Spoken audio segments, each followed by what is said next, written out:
অনেক সময় দেখবেন অনেকে আমাদেরকে মেসেজ করে সাথে সাথে সেই মেসেজটাকে ডিলিট করে দেয়, সেটা মেসেঞ্জার, হোয়াটসঅ্যাপ কিংবা ইমোতে হতে পারে। বাট আমাদের মধ্যে তখন প্রশ্ন জাগে সে কী এমন মেসেজ দিয়েছিল যার কারণে সে সেই মেসেজটাকে ডিলিট করে দিল। বা আমাদের থেকেও এমন ঘটনা ঘটতে পারে যে আমরা ভুলবশত বা ভুল করে কোনো মেসেজকে ডিলিট করে দিয়েছি, বাট পরক্ষণে অন্য কোনো সময় আমার সেই মেসেজটা খুবই আর্জেন্ট দরকার, যে সেই মেসেজটা আমি কী করেছিলাম বা সে আমাকে কী এমন মেসেজ করলো যার কারণে সে মেসেজটাকে ডিলিট করে দিল। এরকম প্রশ্ন কিন্তু প্রত্যেকের মনেই থাকে। তো তারই পরিপ্রেক্ষিতে আজকের ভিডিওতে আমি আপনার সাথে একটা ছোট্ট প্রসেস শেয়ার করতে চলেছি, যে প্রসেসটার মাধ্যমে কিন্তু আপনারা অপর প্রান্তের ব্যক্তি আপনাকে মেসেজ দিয়ে যে কোনো মেসেজ হতে পারে, শুধুমাত্র ছবি বাদে যদি কোনো টেক্সট মেসেজ হয়, তো আপনাদেরকে যদি কোনো মেসেজ করে সেই মেসেজটা যদি সে ডিলিট করে দেয় কিংবা আনসেন্ড করে দেয়, তারপরে কিন্তু আপনার মোবাইলে সে মেসেজটা থেকে যাবে। অর্থাৎ আপনি যে কোনো সময় কিন্তু সেই মেসেজটাকে দেখতে পারবেন যে সে আসলে কী মেসেজ করেছিল। বাট বা আপনিও যদি কোনো মেসেজকে ডিলিট করে দেন, তাও দেখতে পারবেন যে আপনি কোন মেসেজটা ডিলিট করেছিলেন, বা আপনার মনে নাও থাকতে পারে যে আমি কোন মেসেজটা ডিলিট করেছিলাম। এক কথায় পুরো কনভারসেশন সেটা কিন্তু আপনার মোবাইলের মধ্যে থেকে যাবে। তো চলুন দেখে আসি গুরুত্বপূর্ণ প্রসেসটা কীভাবে করবেন। তার আগে বলতে চাই, যারা আমার ইউটিউব চ্যানেলকে এখনও পর্যন্ত সাবস্ক্রাইব করেননি অবশ্যই সাবস্ক্রাইব করবেন, যারা ফেসবুক পেজটিকে ফলো করেননি ফলো করে দিবেন এরকম সব গুরুত্বপূর্ণ ভিডিও প্রতিনিয়তই পাওয়ার জন্য। আমার মোবাইল স্ক্রিনটাকে লক্ষ্য করুন, আমি আমার মোবাইল স্ক্রিনের মাধ্যমে আপনাকে A to Z প্রসেসটা খুব সহজে দেখিয়ে দিচ্ছি।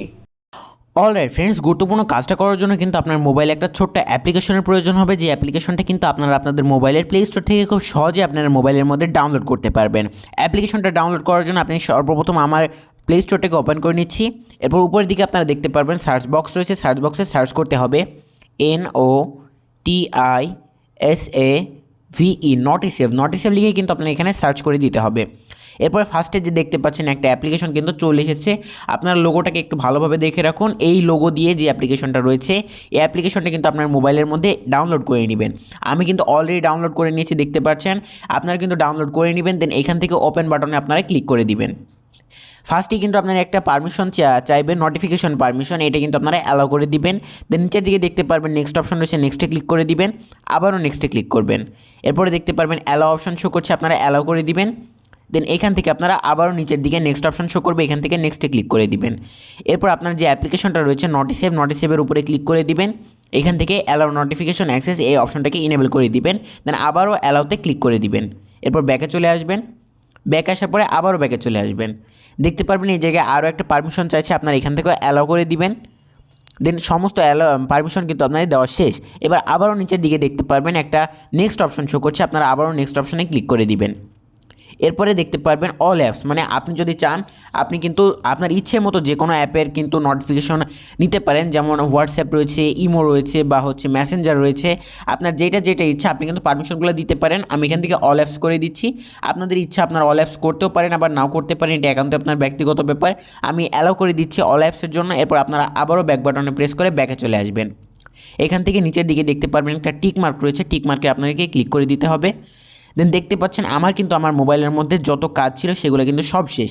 এখন কিন্তু চাইলে অন্য কেউ যদি আমার মোবাইলের মধ্যে মেসেজ করে এবং মেসেজটা করার পর যদি সেই মেসেজগুলো ডিলিট করে দেয়, প্রতিটা মেসেজ কিন্তু আমার এখানে শো করবে।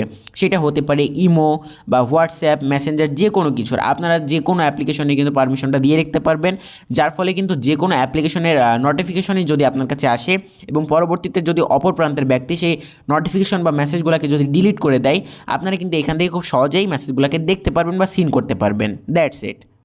আমি কিন্তু আমার আরেকটা মোবাইল দিয়ে আপনাকে দেখাতে পারলাম না, তারপর আমি আপনাকে একটু বিস্তারিত বলে দিই যে এই প্রসেসটা আসলে কিভাবে কাজ করে। সাপোজ আপনাকে কেউ মেসেজ করলো, সেই মেসেজটা আমি আপনাকে মেসেঞ্জার দিয়ে বোঝাচ্ছি। সাপোজ আপনাকে কেউ মেসেঞ্জারে মেসেজ করলো, সেই মেসেজটা সে পরক্ষণে আনসেন্ড করে দিল, বা আপনি আপনার মোবাইল থেকে আনসেন্ড করে দিলেন বা ডিলিট করে দিলেন, সেক্ষেত্রে মেসেজটা আপনারা কীভাবে দেখবেন।